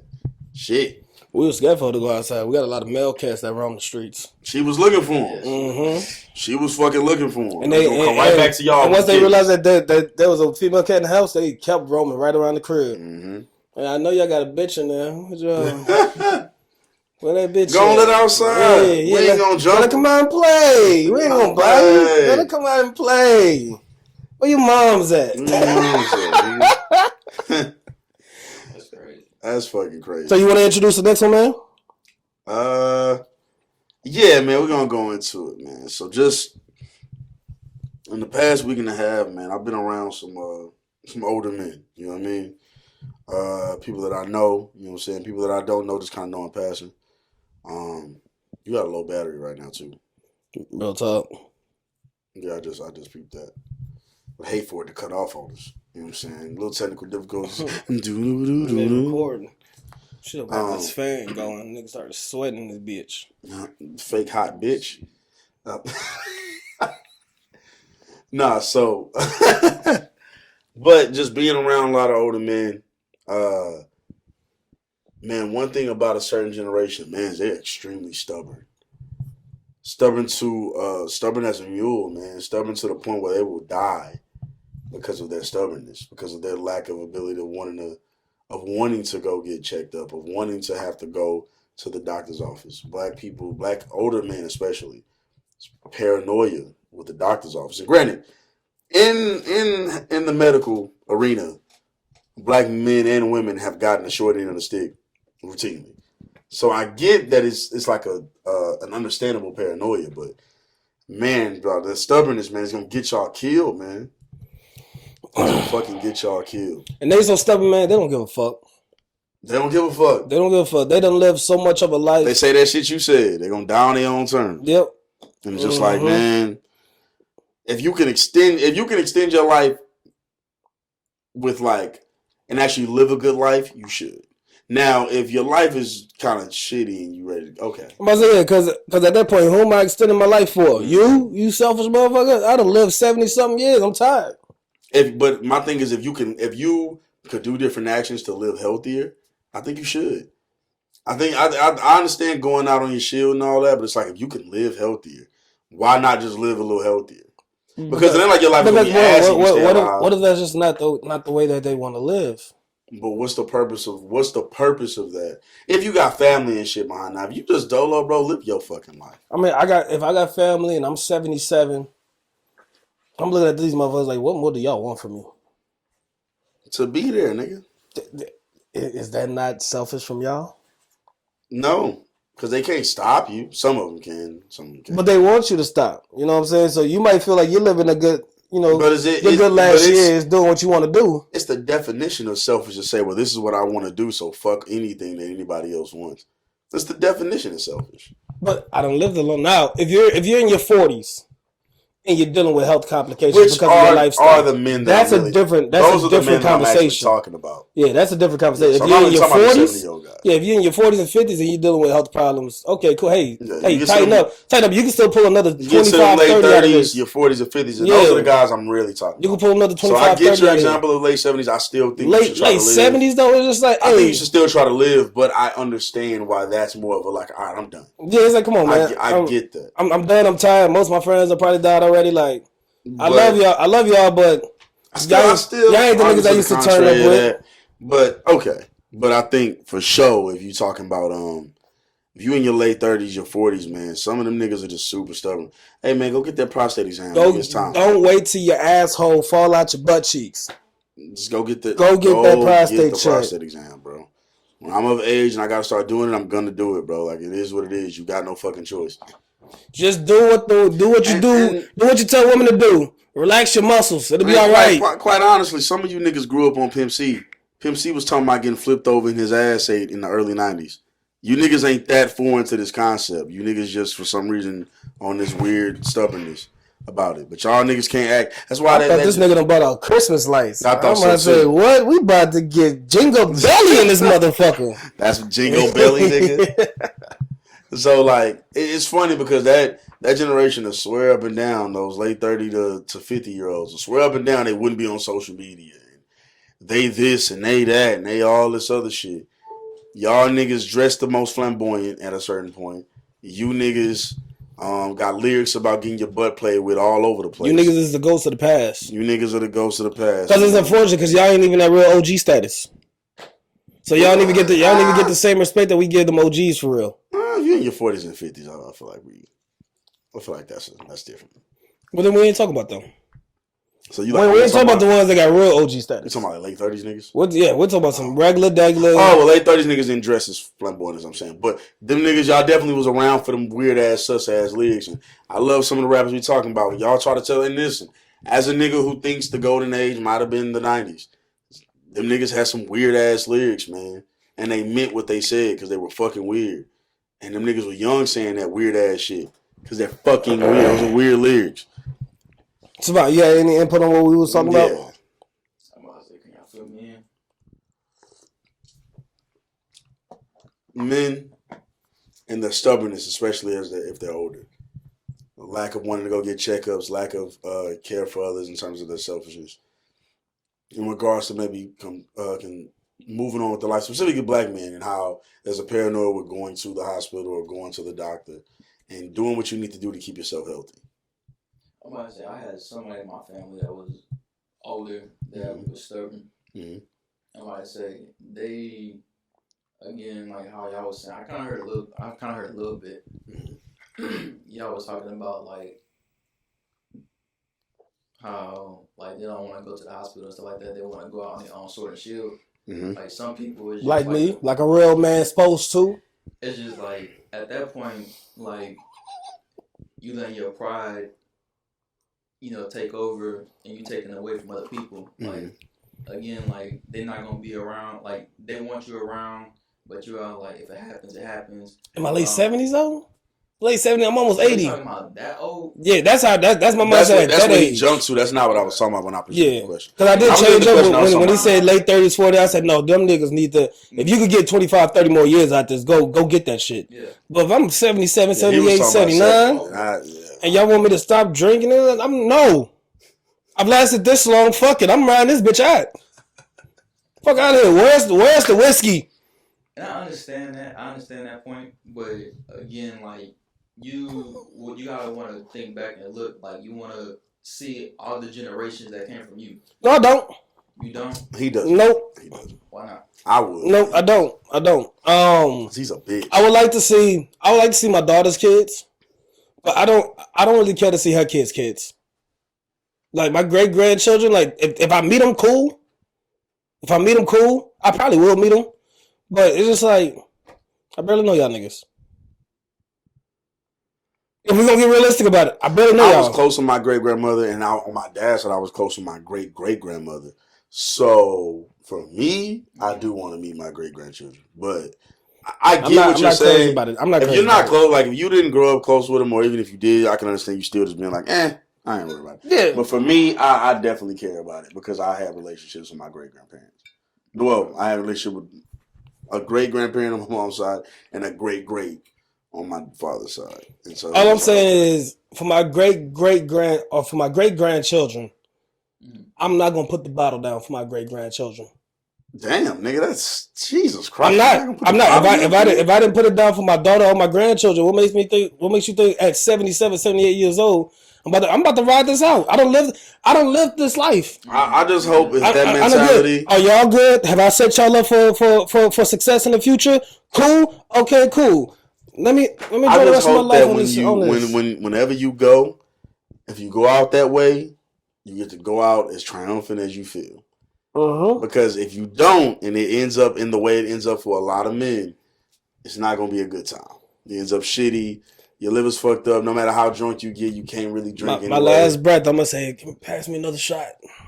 You're gonna have because to go out like you saying, you gotta die. You either gotta die really fucked up, or you die drunk as shit one day. Like, and hopefully for you, it's the drunk as shit. Because if you're fucked up, but you still forcing yourself to drink, you're really just going through pain at that point. But yeah, I guess you're drunk. You know what I'm saying? So I don't know. It's a, it's a give and take thing. I know for me at that age is where that you're not going through any pain. That's a very rarity.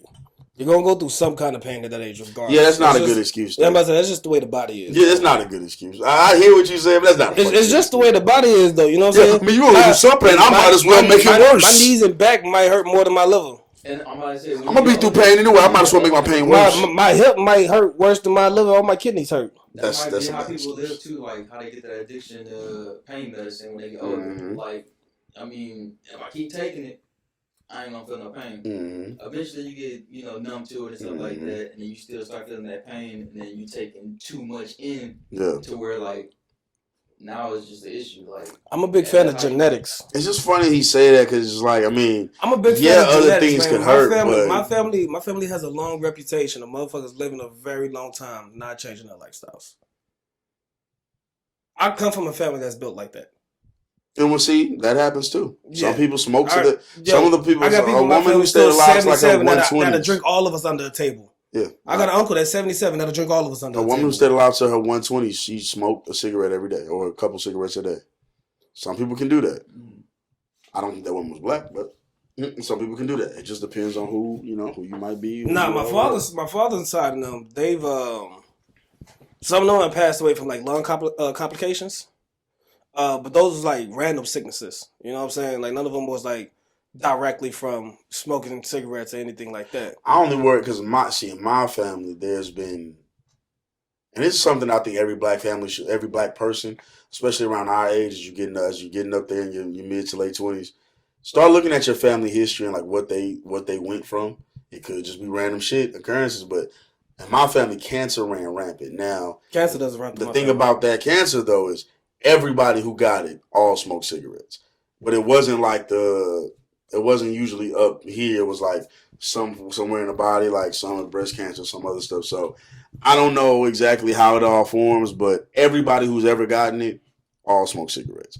None of them were just drinkers or just this or just that. They all smoked. Everybody that got anything like that all smoked cigarettes. But then see, my family has a good amount of people with diabetes. And this is Texas, so this is South. We know how that go. There's people with diabetes, people with high blood pressure. You know what I'm saying? Mm-hmm. Now, see, diabetes is something I'm willing to dance around. You know what I'm saying? I don't need the sugar and shit for real. Yeah. You know, so if the doctor tell me, hey, you got to change the way you diet, you got to change the way you eating, all right, cool. Doc, if I change the way I eat, can I still drink this alcohol? Yeah, for sure. All right, cool. As long as it's straight alcohol, though. No sweetness, no nothing. You can't add sugar to it. As long as it's like, because he's probably going to tell me something like tequila or something like that. I ain't lie. They tell me that, I'd still drink. I still drink. Because as much as I like to mix my shit. If I got to put the burgers and the pork down and shit like that to live a little longer, I'll do that. Ooh. Fuck it. It's not going to get better than what I've already had it. I've been alive for 70 years. I know what that shit tastes like. I ain't gonna lie, man. I want to be able to eat ribs for a long time. I want to be able to eat ribs for a long time, man. Ribs crazy, nigga. You telling me I can't eat a brisket sandwich no more, nigga? That nigga sound like me, but since it's not alcohol. but again, I'm not saying I'm gonna just die on that hill. But I would love to be able to eat brisket for a long time. I love brisket. Sure. I fucking love brisket, man.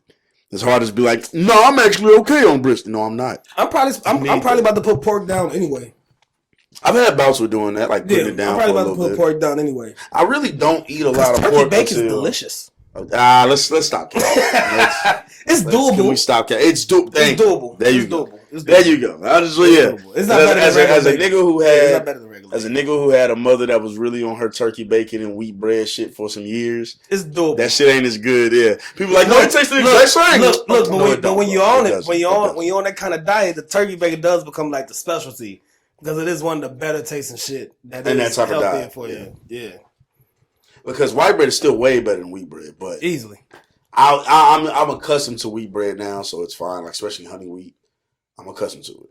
But turkey bacon, no matter what I do with turkey bacon, it's not terrible, but it ain't bacon, and that's the unfortunate thing about turkey bacon. So giving up that shit, I can do it. It's tough, but see, giving up pork is something I've kind of done before. Now, pause. Sausage though, hard to give up sausage. I pause it. I pause it. You did. It's hard to give up sausage because that's like even the crawfish board. It sound like a hoe. Oh man, I'm a hoe for sausage. What? Whoa. What? Hey, yo. Said dangling is crazy. That video on Twitter where that nigga was over there dangling that bitch. That nigga dangled that bitch in slow motion, man. That shit was crazy. Nigga had a carver's bowl, grabbed the sauce and shit. And then crunched that motherfucker. Like, he ain't even hesitate. That nigga. Real freaked out ass nigga, man. So, this next topic is something I want to get into. I just couldn't find a smooth way to segue into it. Mm-hmm. Well, it kind of goes into the stubbornness of man is where you're going, where I think you're going. But yeah, we got real jokeful at the end, so it was like, it was kind of hard to... Anyways, should men cry? And do you? We have some crybabies in the building? I think men should, but there's a limit on how much you need to do as you get older, especially. Can we get this fan on, man? I'm sorry, brother. I am baking over here, man. But you the only nigga. I'm baking over. Yeah, I can live with being hot, but it is hot. But I can. It's hot. Yeah, it's hot. I'm baking. I gotta wear this shirt till 9 a.m. So trust, I don't want this shit getting sweaty anytime soon. So, all right. Nah. Just when I was younger, we were old enough to grow up with the mantra like men don't cry. You know, real boys don't cry, real men don't cry. So you don't for a while. And then I realized as I got into like my early 20s that I didn't have the emotional maturity that I needed to really go through and manage the life that I was living. And so it led to moments of like outbursts and like being by myself and like having to kind of have those moments. You know what I'm saying? So do I just cry in front of people still? Even now, nah. Like I don't be wanting to seem soft or nothing like that. But I know deep down it doesn't mean you're soft, especially depending on the moment. Like now, I was just watching a movie last night, The Iron Claw, about the Von Erich family, and a bunch of tragedy, a bunch of deaths. I was like, damn, like, cause my empathy level is obviously rose as you get older. So like, I can watch somebody like losing his brothers. It's like, shit, that's crazy. Like just losing your brother one by one over what you deem a family curse, and you just don't know how to break it. That's some scary shit. Like the nigga, like in the movie, right? Just to show how kind of like empathetic a nigga became, right? And I don't even got a family yet, but the nigga like he was staying away from his wife and his kid, not because he was cheating, not because he was doing some other shit, but because he didn't want to give them the curse that he felt like his family had. And that shit hit a nigga hard. I ain't gonna lie, nigga almost shed a little thugs here. Eyes wetted up a little. It's like, damn, that's deep, bro. Because it's like, man, what the fuck do you do in that situation? Like, how do you even help that? You know what I mean? So I wouldn't say I cry, but I mean, I'm more prone to like, if I'm feeling in the movie, I watch Pursuit of Happiness, I'm going to cry right now. I watch that scene with Will Smith and his father, I'm going to cry right now. Like, that's going to happen for sure. But I think men should cry. If not around nobody, then by yourself. Let that shit out. By yourself, let that shit out. Can't nobody call you soft but you. Whatever. You don't want to cry in front of people, that's okay, because there's a lot of situations where I think partially, at least in my experience, people were telling me to express so much that at some point you forget you gotta start pushing through shit too. There's certain things you just don't need to express and don't need to. I know people talk about like men need to be able to open up and express some shit, yeah, but some shit it's time to just nut up and go about your day. Like as fucked up as that sounds, that's for everybody. Because too much dwelling on it is not gonna do anything for you. I think shedding some tears in front of people, like crying, that's okay for men. Mm-hmm. Don't boo-hoo cry in front of people, man. Don't get to the lip quivering, snot bubbles coming out, hyperventilating. That's a hard sell. Don't do none of that, because I'm gonna have to grab you up and be like, nigga, get it together. Yeah, that's a wild one. If you want to shed a couple tears, here and there, okay, cool. You know what I'm saying? The Joel Embiid cry. You're human. But you get to boo-hooing in front of me. Well, look at you a certain way. Does it depend on the scenario? No. When nigga mama die, he can't boo-hoo cry in front of you? Well, damn, that's a whole different scenario. That's not even a scenario. But I had to hit you with like. That's not even a real scenario. Like, come on, man. Like, cool. what you want me to say to that? That's not even a real scenario. Cool. I'm not even thinking of that when y'all said scenario. Cool. I just want to know how extreme you was gonna get. I'm like, man, because even crossed my mind as a scenario. Nigga, you know what I mean? If something happen premature like that, nigga, if I can't boo-hoo in front of you, nigga, we ain't really dogs, nigga. No, bro, that's a clear one. That's a clear one. No, man, I don't even count that as a scenario because that's going to happen. Yeah. That's going to happen. Your mother's going to die.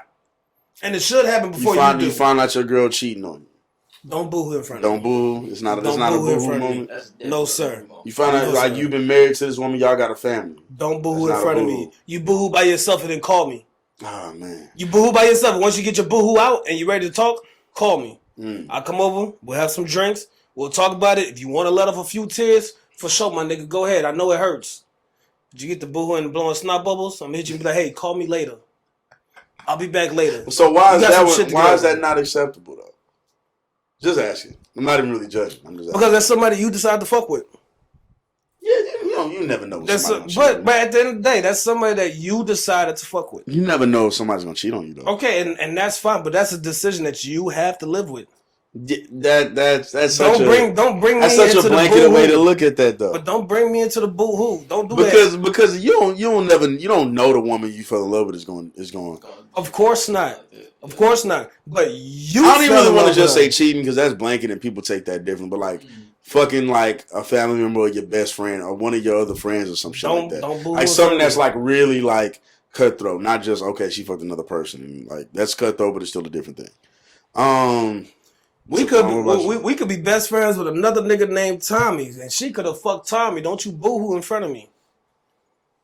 If you gonna boo-hoo by yourself. By all means, I'm not gonna judge you for boo-hooing by yourself. And when we get to talking and you tell me how much you cried, I ain't gonna make fun of you or nothing like that. All right, cool. Yeah, I would have done the same thing. I'd have cried like that by myself too. I done watched this nigga sing that one song so many times. Yeah, I would have. This nigga, he 9 niggas can't boo-hoo. I'd have cried by myself too. You know what I'm saying? But this nigga boo-hoo 3 months ago.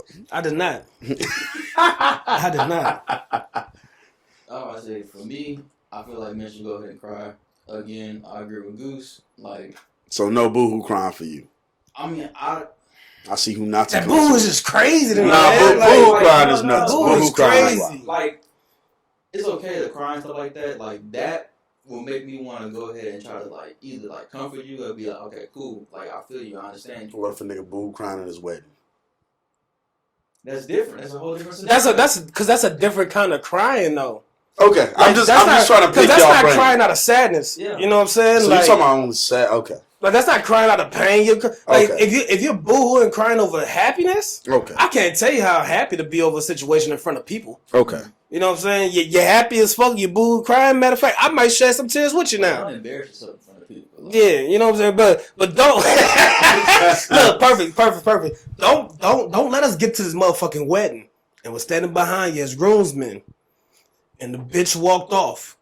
Don't you sit there and start boohooing crying in front of everybody, nigga. We would drag you to the back ourselves, put you in the restroom, let you boohoo, cry your soul out. And then when you ready to come out, fuck that, nigga. We going to the strip club. Come on, snap up, nigga. Get it together. I feel it, but it's just like get it together. That example was dramatic as shit, nigga. Like, I feel like if a girl walk up on the altar, yes. like what's that? A Different World when old boy pulled up with the glasses and he got Whitley back, whatever. Oh boy, that exact situation. That nigga probably should have cried. He should have boohoo cried, man. Not in front of everybody. Shit. Not in front of everybody. But yeah, actually, I like that. That's way better than the cheating example. Nigga, that's a boohoo moment right there. No, not in front of everybody. At the altar? You could cry. Weddings ain't cheating, nigga. You could sit there, you can have tears running out your eyes, and you can turn back to your brothers, and we could be patting you on your back, and you're not booing, but you got tears coming out your eyes, and you trying to wipe that shit. All right, cool. Hey, get it together. You're trying to say there has to be a manly way to go. Both of y'all. Y'all are saying there's like a manly way to go about it. There is a manly way to go about crying, yes. And so it's a bitch. I guess the other way is a bitch ass nigga way. No, the other way is just the way you should do by yourself. Okay, that's what it is. It's not a bitch way. It's just the way that you should do by yourself. I don't think that no man should be looked at because I know crying isn't a weak state of mind, but when you boo-hooing like that in front of everybody, it's going to make you look weak. And I'm gonna just keep it a being with you. It shouldn't, but it's going to. That's just the way the social standards is. So I don't think no man should look that weak in front of a public audience. Ever. Don't you boo-hoo cry. I'm about to boo-hoo cry. I got hit by this mosquito. You sit there and shed some tears. All right, cool. You might find some sympathy behind that. Some people might make fun of you. It is what it is. But you boo crying, you doing all that shit. No, nigga, get it together. Goose the bitch. Get it together. Hell no. Hell no, nigga, get it together. And granted, I've never really been a boo-hoo crier in my life, so I'm just trying to speak up for the boo-hoo niggas. I'm more of a couple tears type of nigga. The boo crying, the screaming out loud, don't do it. Don't you better not do that shit. Goose. You better not do that shit. Run the bitch. I had to slap you real quick. Wow, get it together, nigga. Nigga be sitting there getting held by a shirt. What the bitch? The bitch did good. And I'm gonna look at you like, this is why she did it. No, I was crying. Yeah, crying, like boo crying in public. Nah. Yeah, you can't boo cry in public. Like, for men, like I don't even think women should boo cry in public. I don't think nobody should boo cry in public. Shout out to Taraji P. Henson, man. She one of the first like women I seen cry on screen. I don't think, and she had an ugly ass, beautiful woman, but her cry was ugly as shit in Baby Boy. I don't think nobody should boo cry in public. I think it's insensitive. You selfish bitch. You knew you was going through some shit. You selfish bitch. You knew you was going through some shit. And you knew we done came out to this bar to have a good time. And now you're in the middle of the bar, boo, crying out. Everybody's not. Oh, that's a horrible example. That's a horrible example. You selfish bitch. Well, okay, why is that selfish though? Because you knew you was going through something. If it's still weight on your heart that heavy, stay home. Sometimes shit hit people out of nowhere. Go home. Go home. Sometimes you got to boo-hoo cry in that moment. Nah, man. I don't mind just crying. If you're in public and you're having a hard time and you shed some tears, wipe that shit off, go to the restroom, make sure you make them good, come back out, we're going to have a good time. So the exceptions are probably, okay, that's really what I've been trying to get to. The boo-hoo crying? The exceptions. Nobody should boo-hoo cry. The exceptions on the boo-hoo crying list. Because you're not a kid. You're not a kid. The exceptions on the boo-hoo crying list are death, left at the altar. Well, no, that's not an exception. You can't do that either. That's not an exception. So really, death seems to be the main one. Death. Maybe sickness. You know, that ain't death, but maybe some type of sickness. I would take injury. Okay. I would take injury. Because if I rupture something, nigga, it's boo-hoo. I would take injury. If you snap your leg crazy, it's boo-hoo time, and you boo crying, nigga, you might boo. I might be throwing up if I saw your leg. You Paul George shit. Oh God! You Paul George shit. You gotta whatchamacallit. That's boo-hoo time. If you get injured, I'll take a boo cry because physical pain is way different. You know what I'm saying? You can't tell. You can't. That's a whole different tolerance. But that's the only two things I think I'm gonna set: is death and actual injury. Everything else, you shouldn't boo-hoo cry. All right. Maybe if I'm with you and you just lost your house, like we're hanging out, and some like lawyer come up and be like, "Hey, nigga, we're taking your house. You're evicted. You got nowhere to live." Sir. If you boo cry right there, all right, cool. You can boo cry here. You want to know why? Because you got nowhere else to boo cry. Yeah. He can't even go to your property. Go to your crib. Your shit's already outside. So I might take that. But that's super crazy. That's probably never gonna happen. That's for sure. You can boo cry. Because somebody died, Will Smith, The Pursuit of Happiness, deserved to boo-hoo cry like 5 times. Oh, happiness. That was the other one. Happiness. A happiness boo-hoo cry. Oh yeah, okay. happiness. No, a happiness boo-hoo cry is okay. I'm trying to just think of sad shit, but yeah, happiness. Okay, that's all right. Y'all niggas harsh, man. Niggas can't be friends, man. Nah, man, just don't boo-hoo cry in front of me, man. There's no need for all that shit. There's no need for all that shit, man. Get it. I haven't boo-hoo cried in a long ass time, like since I was a kid. Because a boo-hoo cry is a real like hefty ass cry. Like I've cried real tears, and you're trying to get it up and shit like that. But a boo-hoo, like making mad noise, nah, that ain't. You hollering? I don't remember last time. Maybe when I was a little howling, almost dry heaving off the crotch where there's no noise coming out, and you just got your mouth open, your chest pounding. Bro, I probably haven't cried like that since like 2020. I ain't gonna even hold you. So damn, nigga, that's not that. That's damn near recent, nigga. Well, goddamn, I did not have I had a very recent situation. Okay. That was very fucking traumatic, guys. So you boo-hoo by yourself? By myself in that shower. Now that nigga might have boo-hooed around me a couple times. Now that I'm thinking about it, this nigga might have boo-hooed around me a couple times. Not boo-hooed. I've cried around Steve. Not boo-hooed. Not Boo. Vaughn. Boo. Nah, Boo. Nah, not Boo. He probably. I was in there. And then she took my daughter to California. Nah, none of that shit happened, bro. I've probably been into some situations where I'm so angry at what happened that I got tears flowing down. I might be slapping my hands together because I'm like super angry at what happened. Yo, I hate the anger cry used to piss me off when I was a kid. I'm trying to control myself. Because if I want to fight a nigga, it does not look hard when the tears down your face. But I'm that angry, I'm gonna kill that nigga. But it's gonna hurt my soul to do it. Lord, save him. Like when you that angry as a kid, like it's like, man, it's like, why the fuck is this happening? I used to hate that shit more than anything. It's like, yo, I want to look tough right now, but I'm so angry, I'm gonna fuck this nigga up. When I was younger, I was an angry crier. Yeah, I was too, man. I was an angry crier when I was young, shit badly. Especially in video games. Boy, I used to be a bitch. Yeah, man. Them videos of them little kids playing video games, ooh, like that frustration real. When there's nothing you can do and somebody just beating your ass in the game when you a kid. Like as an adult, you just kind of taking on a child. This nigga's been playing this shit forever. As a kid, you can't fathom an adult just being that much better than you because you a fucking kid. You feel like this game let alone your older brother who you watch play the game all the time, so you think you know how to beat him. And then, like, say it's an older brother, older cousin, they are talking cash shit to you. Cash shit. So they go ham match. And not only that, you begged them to play you. And they know your deepest insecurities at this point. You begged him to play you. They know everything and about you. He denied you all the whole way. You probably begged him for a whole month. And he was like, all right, little nigga, come on, fine. You want to play? Let's play. And then he gets to busting your ass. You don't even want to play no more. Man, I made my older brother punch a hole in the wall. How mad I was. Started crying. Took that game out immediately. I took the game out immediately. Started scratching on top of the PS. Oh, you was a bitch ass nigga. You gonna beat me? Ain't nobody playing this shit no more. You was a bitch. That nigga got so mad. He wanted to hit me in my face, but you know what, though? Couldn't. Man, so I had two weird instances on video games, bro. And both times you got beat by women. Now listen, I'm not a bigot. Women can play video games. Women game like a motherfucker. However, my mother and my grandmother are not gamers. So just say that now. So the first one, I was a kid. The first one was a sore loser story. The second one was just like, what the fuck is going on? The first one was a sore loser story, and I was a really young kid. WWF game. My mama had Lita, man. We did a cage match. My former stepdad taught her ass how to climb out of the cage. So he taught her how to like do a move on me real quick and then get up the cage. And at the time, I didn't know the controls enough to get up the cage to stop her.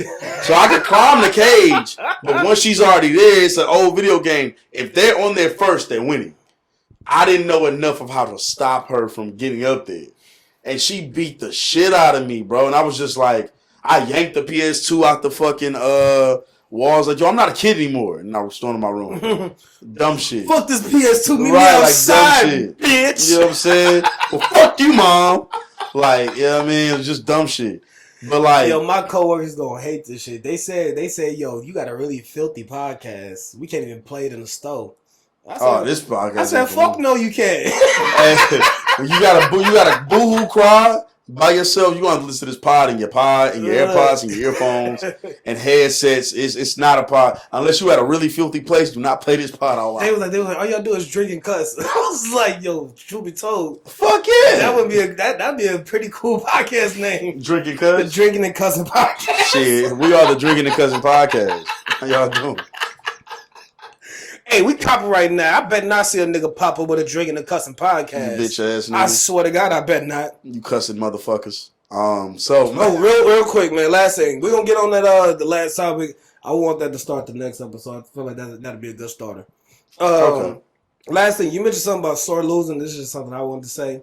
Oh, wait. The last thing, my grandmother dropped 80 on me with Ray Allen on 2K11. That's fucking insane. And I'm sitting there wondering what the fuck is happening. Grandmama did that to you? On my dad's side. That's a great basketball reference. I know you don't know. I know you don't know it. Man. Oh, that's a reference to Larry Johnson from the 90s. They used to call him Grandmama. He got 90s commercials, basketball commercials. You look him up, you'll see him. But, bro, and when I'm like, bro, this is weird. And her... At the time, I'm on her. It's weird. That's weird as fuck. I'm on her boyfriend's PS3 playing. Why is she lighting your I'm like, why the fuck is she just going off? It's 5-minute quarters. I think we played longer, but okay. Hey, It was on fucking Rookie. Oh. And he taught her just enough to how to shoot, just get down court and shoot. And it's on Rookie with sliders up.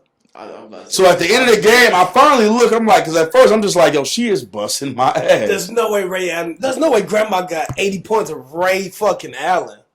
Shit, you not, brother. Swear to Grandma. I was like, yo, this bitch put up a Kobe night on me. Mama, not this bitch, but yo, that's crazy. My grandmother is not a bitch, but my grandmother put up. She's a good lady, bro. A great woman. I met your grandmother before. She's a good lady. Yeah, I met my dad's side grandmother, but yeah. 80 fucking points, nigga. Well, you know what? She ain't no bitch, but at the moment I was like, what the fuck is going on? This nigga put up 80 on me. So I'm like, yo, no fucking way, right? And yeah, I look at the end of the game, some fucking Rookie with the sliders up, bro. I'm like, no. I feel like Eddie Murphy in life. Oh, he was fighting that old lady? Man. He had to shoot a pinky toe off? Oh, no, that was that's Harlem Nights. I'm talking Life when they stole his daddy's watch. Yeah. I'm like, man, what the fuck, man? I got shafted in this bitch, man. Greater than did me dirty. Oh, real quick. Well, I want to say, ahead, you mentioned sore losers. Mm-hmm. I don't believe in a thing as a sore loser. Why don't you? You show me a good loser, I'll show you a fucking loser. Nobody should like losing. I disagree. I should hate losing. I should be a sore loser. I don't want to lose. There have been plenty of people who lost graciously and went on to win everything. And that's fine. That's the norm, actually. And most sore losers are not guys who win often. Because they hate losing. They're not guys who win often. More sore losers. The sorest losers, I don't think win often. I think most people would say a lot of the greats were sore losers. I don't think so, because Michael Jordan wasn't a sore loser. He hated losing, but he wasn't a sore loser. I mean, from the stories of what everybody else said, it sounded like he hated losing. It sounded like he took it out on his teammates. Yeah, it sounded like he hated losing. But to his opponent, every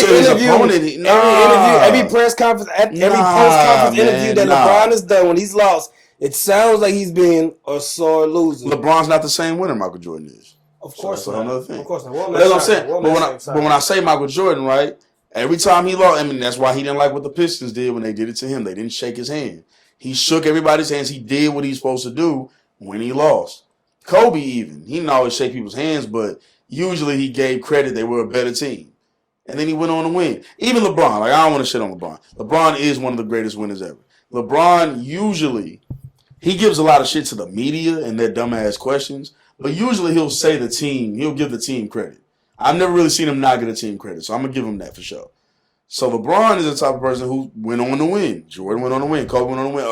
Other guys, I'm sure Usain Bolt, whenever he did lose, if he did, I'm sure he was gracious. And, like, I'm not saying every time you got to be like, nah, man, they were just good. Like, nah, be mad sometimes, but a consistently sore loser. Adrian Broner's a sore loser. I think I'm seeing our disconnection here. Because Adrian Broner's a sore loser. And while he won a lot when it was time to keep winning, he clearly did. Because I do think there's a difference between a bad loser and a sore loser. Okay, so you're saying we're making a whole difference. Yeah. So what's a bad loser versus a sore loser? A bad loser would be the person, if they lose the game, they walk off without shaking people's hands and everything like that, and they throw like the crazy temper tantrum. Yeah. That's a bad loser. Or a sore loser is if I lose a game and I come up and shake your hands, and I'm shaking your hands, I'm just like, yo, good game.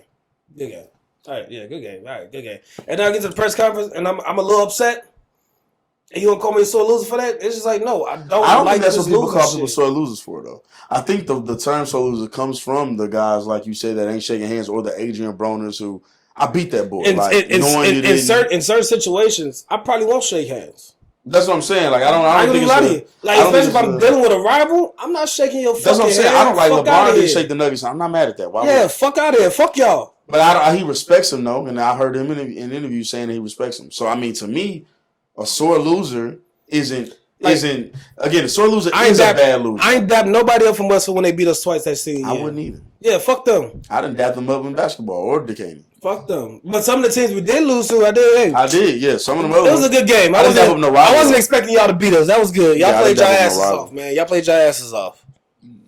But sometimes, I mean, look, man, like I said, you show me somebody who's not a sore loser or has no soreness in them about losing, I'll show you a good motherfucking loser. I'll show you a nigga who's used to losing. I know you about to go, Savon, or about to say something, Savon. So you basically just saying that you want somebody to, you don't want nobody to just feel like casual about losing? Never. I don't want you to feel nowhere close to casual. Because I ain't gonna lie, from what most people say the sore loser is, a sore loser and a bad loser are the same thing. Like, they're synonymous. So that's why I was kind of like, okay, what are you saying? Because they really are usually the same thing. But go ahead, man. I didn't have that. Oh, okay. Well, yeah, it's usually the same thing. My bad. I thought you were about to say something. But, I don't even mind if you do throw a little temper tantrum after losing.